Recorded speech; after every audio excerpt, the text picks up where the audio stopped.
Oh my God. Oh my What happened? God. What happened? We have some breaking news. We have some What is breaking news.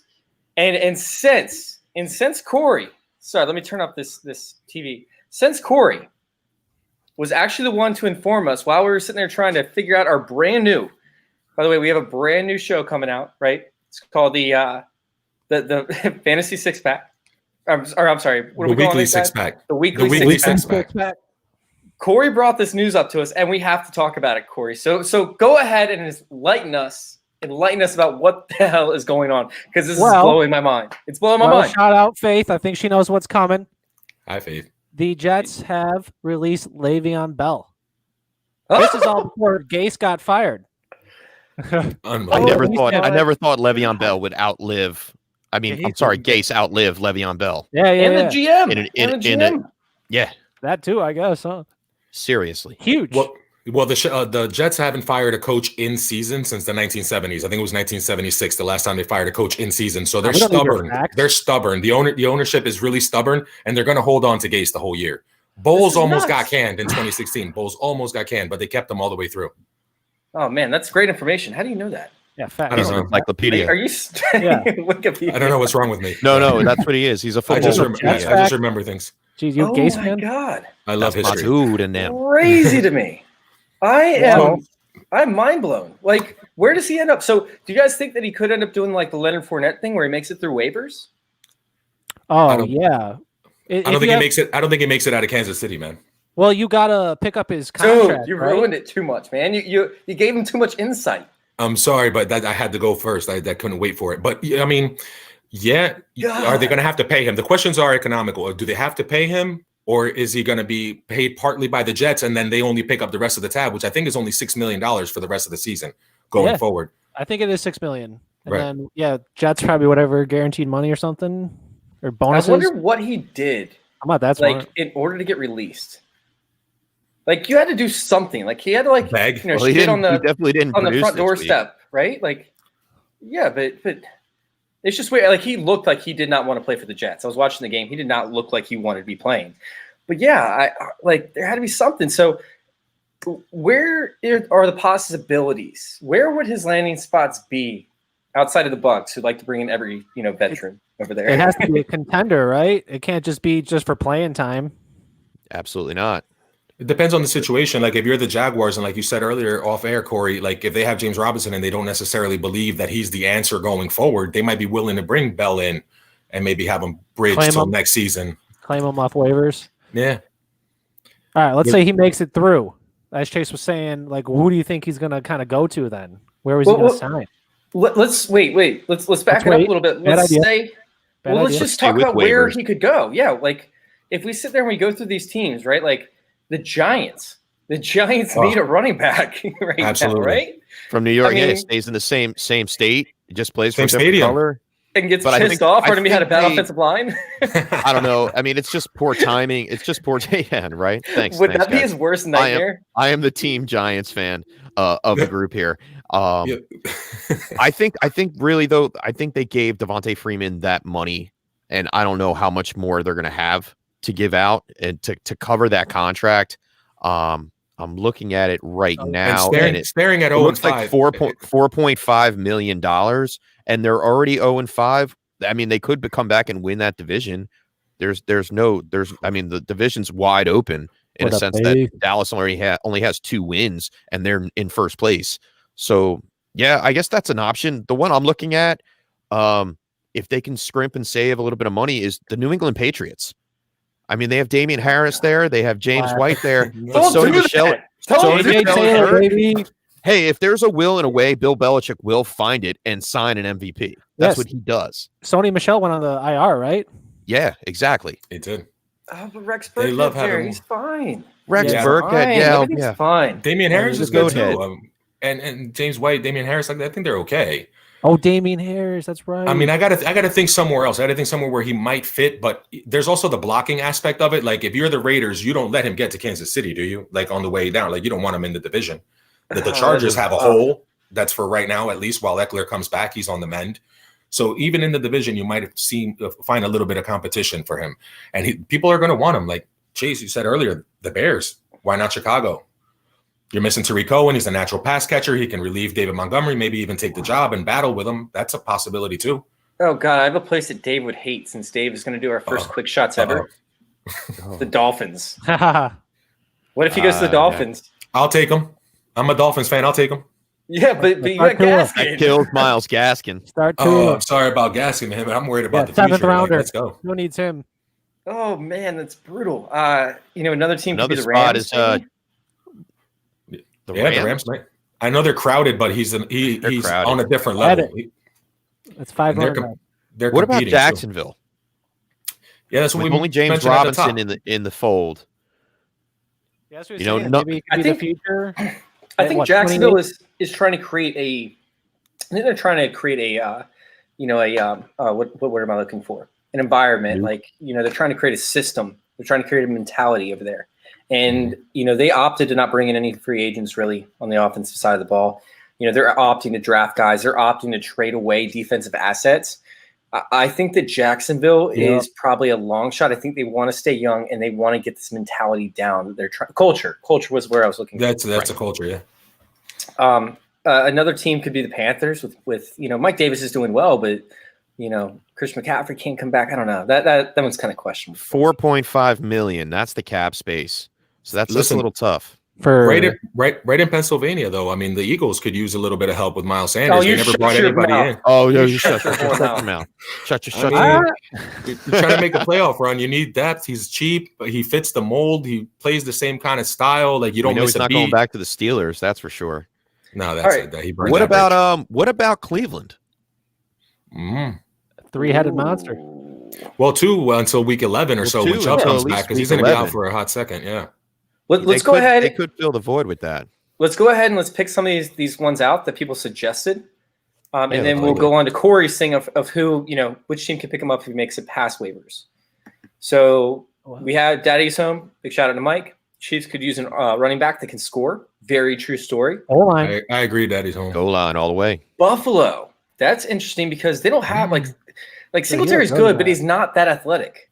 He's decent. We've been on meetings all night. Is Zach Moss actually playing tonight? No, he was declared inactive. You got crazy toe injury, turf toe. That's a bitch. Yeah. Yeah, it's been a couple weeks, so that should be clearing up soon. To linger, man. Bell to New Orleans. That could be interesting. I think that Kamara's going to garner too much, and I don't think they have the salary cap space to my knowledge, but it is interesting. He said Saints, baby. All right. Wait, what is that? Douglas. Joe Douglas. Oh, okay. Is that the owner or something? The GM, Joe Douglas. Okay, got you. Good call. One's on point tonight, man. This dude was actually every day. He was brought in by Adam Gase. Like, he was a recommendation by Gase. Like, that's another reason Gase isn't getting fired. He got him the job. So there's no chance he'd get fired. What happened? Say it again, Corey. You know so much Jets facts here. I'm a Dolphins fan. Everything. Yeah, he has to know. Yeah, he has to know the rivals. Chargers were another one, which I was thinking about bringing up, but I don't know if they're going to bring in him with Eckler coming back from 6 to 8 weeks. It is interesting. I just don't think the Chargers want that culture. They want to stay young, very similar to the Jacksonville Jags. I don't see them bringing him in. So let's say they make it past waivers, just like Leonard Fournette, right? Leonard Fournette ended up making it past waivers. So who would sit there and be willing to, sign him after that? Or where do you think he would want to go? Where would he refuse to go? Like the Giants, for example. Like, if the Giants try to get him in there, he'd be like, fuck no, get me out of New York. I'm not playing here. There's no chance in hell. So where do you think he might want to go when it comes to, some of these teams? I think you got to set kind of the criteria first. And if he makes it past waivers, now it's going to be a team that's in a position that needs him. It's not going to be the Giants at 0-5. It'll be someone like Seattle, who has a winning record and might need a little bit of depth, because Hyde isn't as explosive and Carson's injury prone. You can move him like a fill gap until week 11 with Cleveland. They're on the rise. They need a win. They need somebody there. Chicago's still in contention. They're 4-1, surprisingly, but in order to stay there, like I said earlier, like, he might jump in for Montgomery. But a team like the Vikings with the injuries too could be another alternative. But it's got to be a winning team. I think that's the criteria. I don't know if it necessarily has to be a winning team, Juan, like you're saying, because there is a year left on his contract. So if he does get picked up through waivers, they're gonna pay him for that time, and it goes through 2021. $2 million dead cap. $2 million dead cap next year if they cut him. Right. So I want to say maybe the Washington football team. No, with only Antonio Gibson there. Chase Antonio Gibson, man. Antonio Gibson. I know they have Antonio Gibson, but they only have McKissick around the goal line. JD McKissick is already doing too much work right now. So I don't. No, I mean, it would kill. No. It would kill all my stock in Gibson and Chase. I probably have just as much as you do invested in the guy. So, Mike, we actually talked about this briefly for a second. Going to the Pats, and that's like the worst nightmare ever for everybody involved, right? Everybody's the Damian Harris truther and Gibson truther here. They just don't want to hear the facts. When now? You know where he's going. He's going to the Bengals. No. Oh man, I feel like that could actually happen, but I would hate that. I would hate that as well. It could be him. I think the Kansas City Chiefs make sense. They really once said that when we first, brought it up. That blew my mind, right? And honestly, I think that would be amazing because it would also help me out with the CH takes that I had. But I think that the Chiefs are actually a great landing spot. It's great for both opportunities over there. Darrell Williams is not doing it.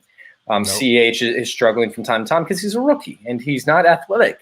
He's quick and he has some explosion to him, but he can't beat the guys to the ends, which was my biggest, hit on him. He doesn't have the big playability, and we've seen that. I mean, has he had any kind of big plays at all? Week one, besides 30-yard run or so. Yeah, that he does have elusiveness out of the backfield. He is lacking a little bit in pass pro, and Mahomes felt that a little bit from the Raiders this week. The Colts, no, shut up.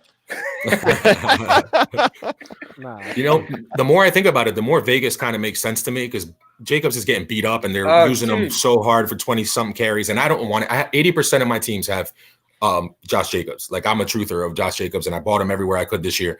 And it would hurt me personally, but I just think it makes a little bit of sense for him to go there and help him out so he doesn't have that much of a workload. There's no way that Le'Veon Bell would actually like to go there if we're talking about post-waiver pickups because he wants the full workload. We saw Frank Gore getting snaps and he got pissed off and threw a bitch fit on the sidelines during training camp. Stomped his feet. I want more playing time. I want more practice time. Le'Veon Bell has never wanted practice time in his life, and all of a sudden somebody else is getting it and now he wants it. It's like, okay.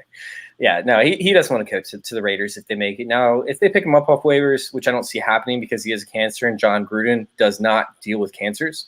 They cut people off as soon as it happens. We saw it with Khalil Mack, right? We saw it with Antonio Brown, Antonio. We saw it everywhere. They don't care how much money they spent on a guy. They're getting him out of there. So I don't see the Raiders actually going after him. I think that they're perfectly fine with the amount of carries that Jacobs is taking, and I think they feel safe with Devontae Booker, regrettably saying so, and Jalen Sharp. But the Raiders are interesting nonetheless. I don't think I want to own them. If I'm a Le'Veon Bell owner, I'm going to be pissed against the Raiders. But yeah. Let's go ahead and break down the reasons why Bell was released and how the Jets will benefit moving forward. And we talked about the bitch fits of him stomping on the sidelines. I want more practice time. That was one of them. He caused a ton of issues in the offseason.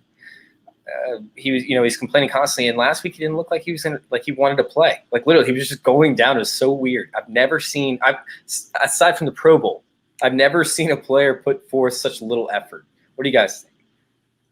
I thought he lost a step. I thought maybe it was a matter of conditioning. Like if we're attributing it to him being uninterested, maybe that's the way it is. But he does look a little lethargic, a little slow, and he always has been kind of a distraction. And he's on Twitter. And if you're trying to change that culture around in there, you're absolutely right. He doesn't fit. And going forward, where he goes is going to depend a lot on that. I forgot who tweeted it, but someone said he hasn't had a run longer than 20 yards since like 2017. What? Well, I mean, he didn't play in 18, but yeah, I mean, I guess it makes sense. It's still funny. He's not a breakaway runner, by the way. He's slow. Mm-mm. I don't know if you guys know or not, but there were multiple sites that actually had him as a fullback coming out of college. Until he dropped weight. So he ended up, like you said, he dropped weight and everything, but, he was thought to be more of a plotter if he came in a running back. So he actually, sites had him registering as fullback. He's somebody that can read holes. He can read pockets. He can find space, where there is no space. So he's a guy that's going to get you 7-8 yards. And that's how Adam Gase's system had ran back with the Dolphins. They needed a guy who could read pockets and stuff. They needed a guy who could, find those holes. However, Gase has more so gone towards like a zone run scheme as of late, which is why Frank Gore fits in that system a little better. And that's not Le'Veon Bell's strong suit. He just doesn't operate that way. So I think that also led into Le'Veon Bell's inefficiency. But Chef, what do you think? Like, was there another reason as to why? I'm holding it. I was holding it back, and it goes back to when Gase went to New York and took over, and when the GM from the Jets actually went out and got Le'Veon Bell. Gase publicly said he did not want Bell there.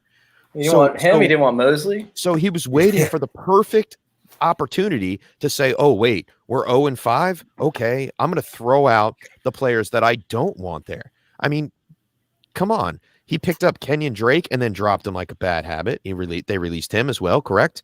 Kalen Ballage. I'm sorry. Kalen Ballage. I'm sorry. Thank you. We were just talking about Drake on another show. That's why I got Drake on the mind. But no, Kalen Ballage, he came and went, and he relies on Frank Gore. Frank Gore has been with him on his side. He knows his system, even if it does change up like a little bit. Like you said, I think it was because of Gase altogether, and any kind of reason to give Gase a stink eye and say, hey, you know what? I don't like what you're doing here. Gase didn't like him from the get-go, and that's the reason why they're letting him go, and they're just not going to publicly say that, obviously. But yeah. So I do want to bring this back up, right? Because I want to answer the second part to this question, because this is very interesting, and it's how the Jets will benefit moving forward.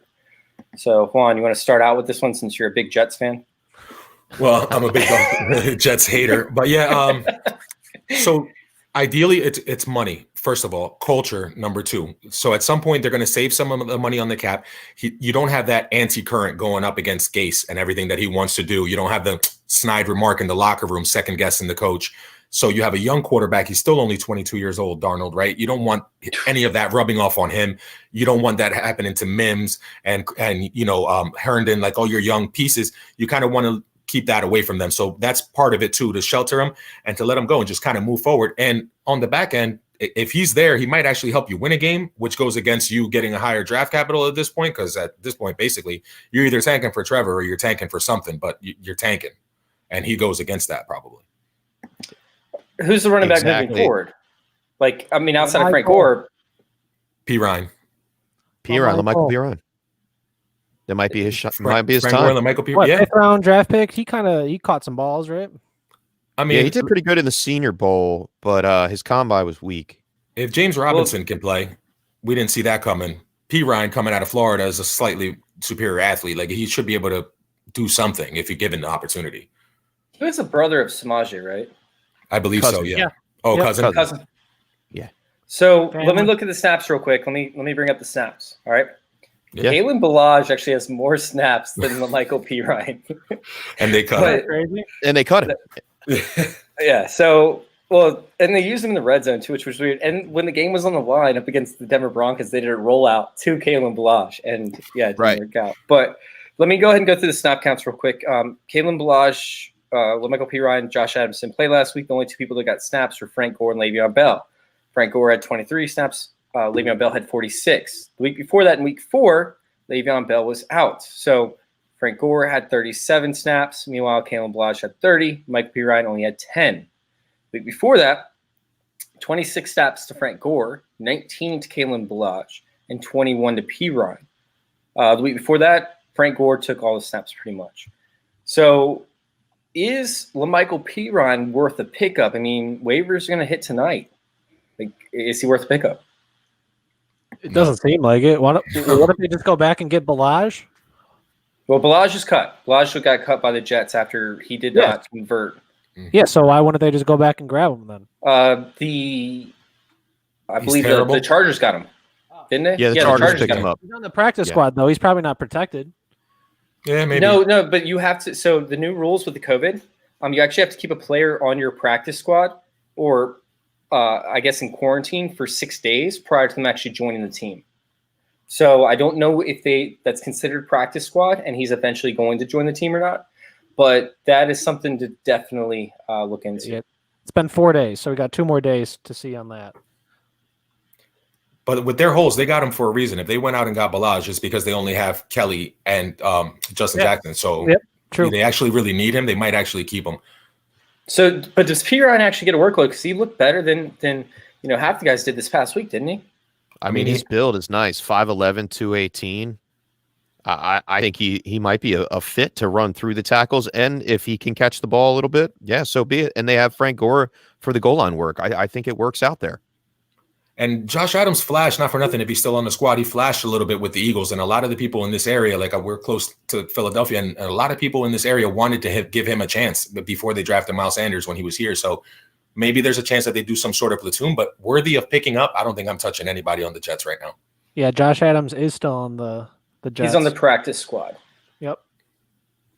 So, I don't think Lamichael P. Ryan's worth a pickup. That offensive line is terrible. They're so bad. Yeah, even if and they tried to piece it together, but it hasn't been good. What it does say, though, is that they're ready to throw the ball often as they have been, rather. So Jamison Crowder, he might just get more work. And I'm just waiting. And I know, Chase, you're not a big fan, but I'm waiting for Denzel Mims to actually get activated off of IR.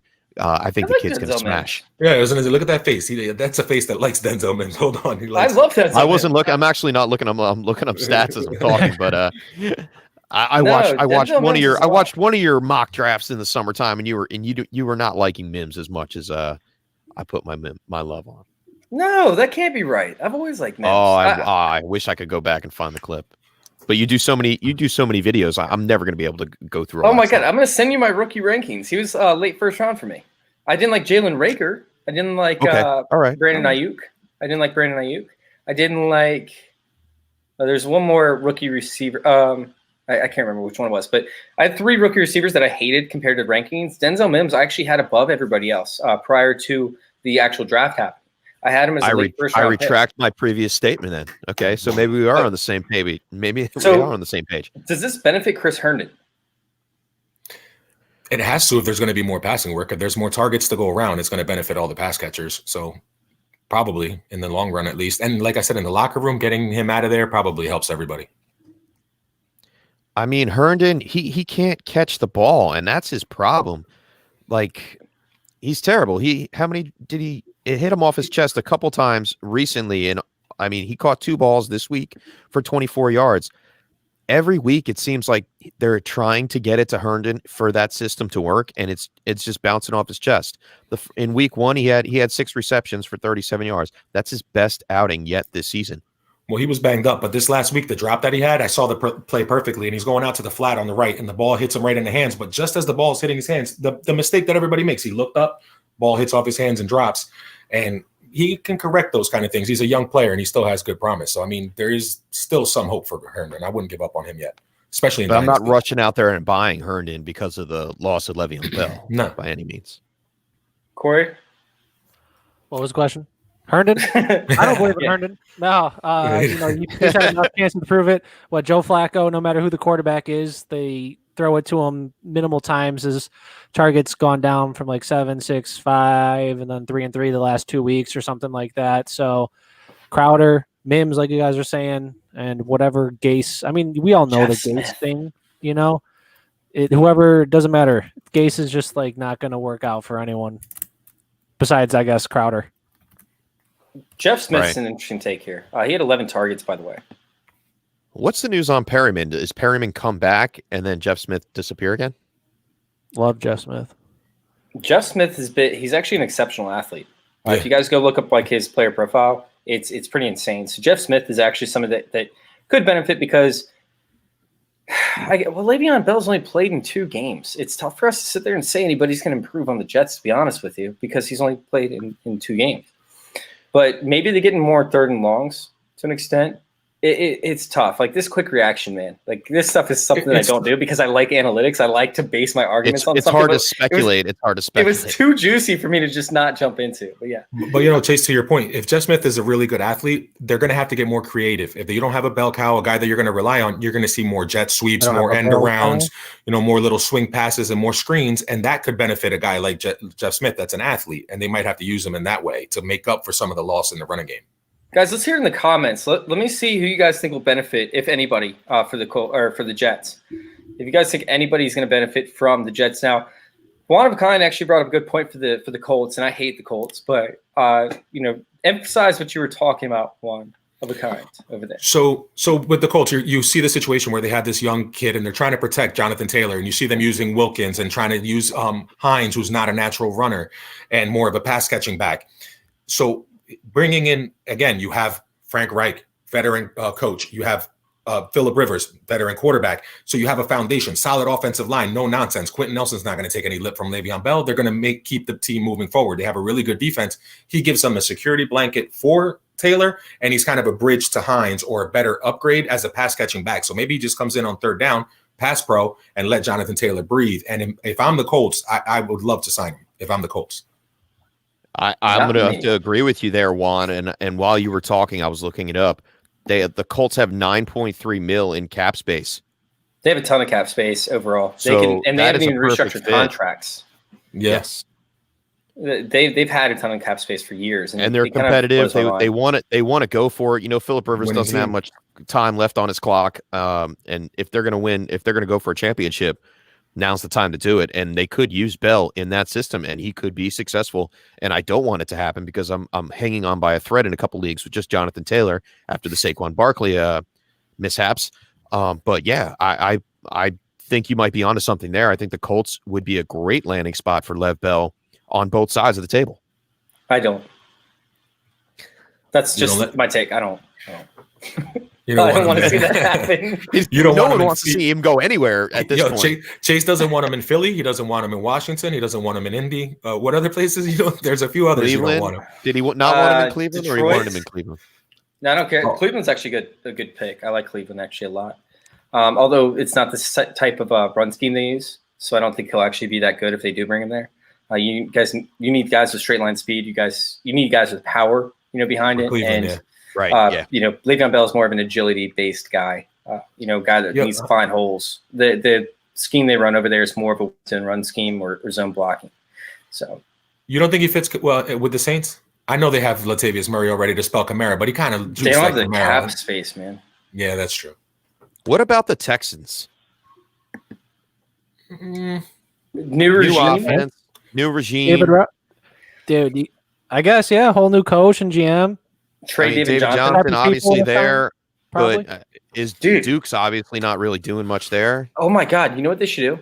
They should trade David Johnson for DeAndre Hopkins, and then trade the Jets a second round pick and Le'Veon Bell for David Johnson. Right? Wow. Right? O'Brien's gone. Those deals aren't happening anymore. Oh yeah. I don't know, guys. I gotta hop off though. Shout out Le'Veon Bell. Shout out Fantasy Intervention. Thank you guys. I'm Kevin Hart.